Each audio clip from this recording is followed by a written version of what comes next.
Gálatas capítulo 3. A lei e a fé em Cristo.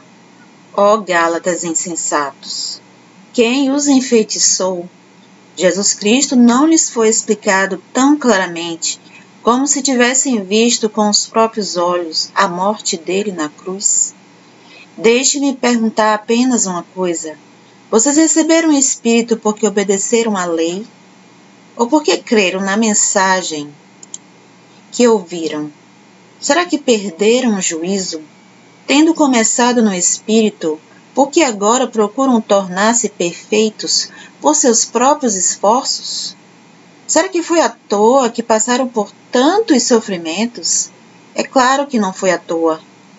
Volto a perguntar: acaso aquele que lhes deu o Espírito e realizou milagres entre vocês, agiu assim porque vocês obedeceram à lei? Ou porque creram na mensagem que ouviram?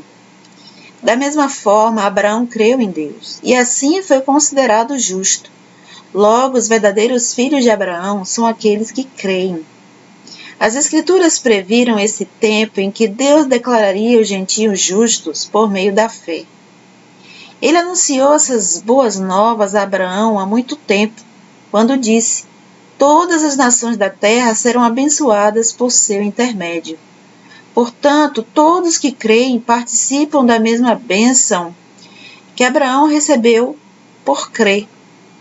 Contudo, os que confiam na lei para serem declarados justos estão sob maldição, pois as Escrituras dizem: maldito que não se mantiver obediente a tudo que está escrito no livro da lei. É evidente, portanto, que ninguém pode ser declarado justo diante de Deus pela lei. Pois as Escrituras dizem: o justo viverá pela fé.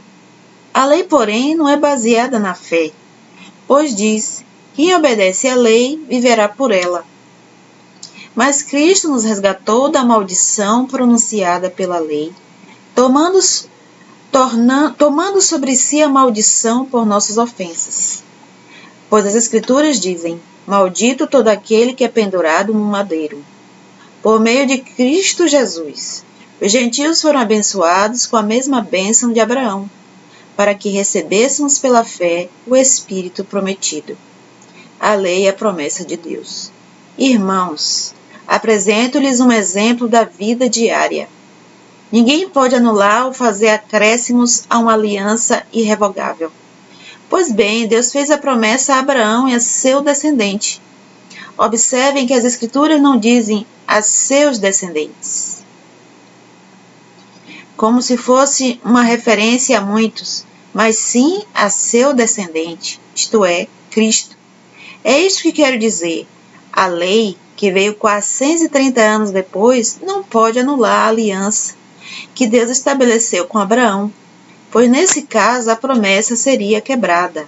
Portanto, se a herança pudesse ser recebida pela obediência à lei, ela não viria pela aceitação da promessa.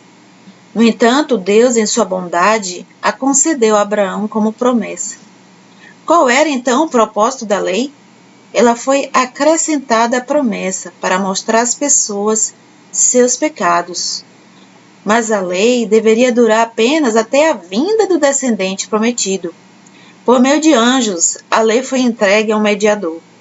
O mediador, porém, só é necessário quando dois ou mais precisam chegar a um acordo, e Deus é um só. Existe, portanto, algum conflito entre a lei e as promessas de Deus? De maneira nenhuma. Se a lei fosse capaz de nos conceder nova vida, seríamos declarados justos pela obediência a ela. Mas as Escrituras afirmam que somos todos prisioneiros do pecado, de modo que nós, os que cremos, recebemos a promessa de libertação apenas pela fé em Jesus Cristo, Filho de Deus pela fé. Antes que o caminho da fé se tornasse disponível, fomos colocados sob a custódia da lei e mantidos sob a sua guarda, até que essa fé fosse revelada. Entre outras palavras, a lei foi nosso guardião até a vinda de Cristo.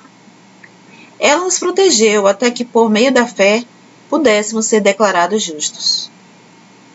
Agora que veio o caminho da fé, não precisamos mais da lei como guardião, pois todos vocês são filhos de Deus por meio da fé em Cristo Jesus.